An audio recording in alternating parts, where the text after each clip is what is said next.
Hello Sharma గారు, మీరు ఎలా ఉన్నారు? హలో వినోద్ గారు, నేను బాగానే ఉన్నాను.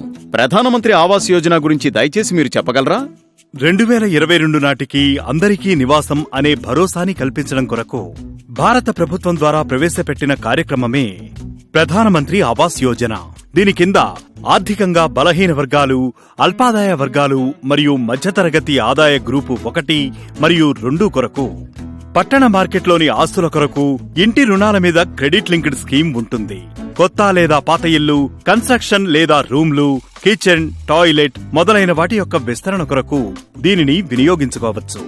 ఈ పథకానికి ఎవరు అర్హులు? అర్హత అనేది ఏ ఆదాయ గ్రూపులోకి వస్తారనే దానిపై ఆధారపడి ఉంటుంది. ఈడబ్ల్యూఎస్ మరియు ఎల్ఐజీ కొరకు మహిళ ఆస్తి యజమానురాలు కావాలి. కొన్ని మినహాయింపు కేసుల్లో రుణదాత మీకు తెలియజేయవచ్చు. అదేవిధంగా దరఖాస్తుదారుడు లేదా వారిపై ఆధారపడిన వారు మొదటిసారి ఇల్లు కొనుగోలుదారులై ఉండాలి మరియు పథకం ఉపయోగించుకునేటప్పుడు స్వంతంగా పక్కా ఆస్తిని కలిగి ఉండరాదు.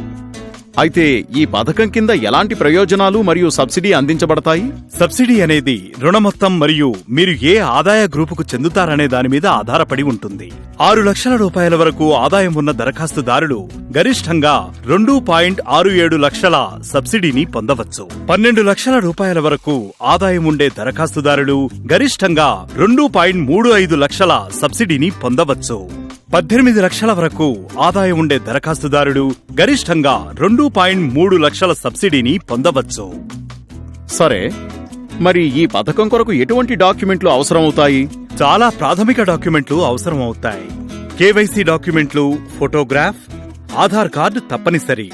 వేతన దరఖాస్తుదారులు శాలరీ స్లిప్ లేదా సర్టిఫికేట్ మరియు అప్డేట్ చేయబడ్డ బ్యాంక్ స్టేట్మెంట్. స్వయం ఉపాధి కలిగిన దరఖాస్తుదారులకు కనీసం 2 సంవత్సరాల ఆదాయపు పన్ను రిటర్న్లు మరియు బ్యాంక్ స్టేట్మెంట్. ఆదాయ రుజువు వలె సెల్ఫ్ సర్టిఫికేట్ లేదా అఫిడవిట్, కస్టమర్ డిక్లరేషన్ అండర్టేకింగ్, అదనపు అప్లికేషన్ ఫారం. ఈ పథకం ఎలా ఉపయోగించాలో తెలుసా? మీరు ఏదైనా బ్యాంకు లేదా హౌసింగ్ ఫైనాన్స్ కంపెనీ అయిన DHFL ని సందర్శించి ప్రధానమంత్రి ఆవాస్ యోజన స్కీమ్ గురించి విచారించవచ్చు. ధన్యవాదాలు వినోద్ గారు. ప్రధానమంత్రి ఆవాస్ యోజనపై మార్గదర్శనం అందించినందుకు మీకు చాలా చాలా ధన్యవాదాలు. నేను వెంటనే DHFL బ్రాంచీకి వెళ్లి సబ్సిడీ స్కీమ్ కొరకు దరఖాస్తు చేస్తాను. తప్పకుండా.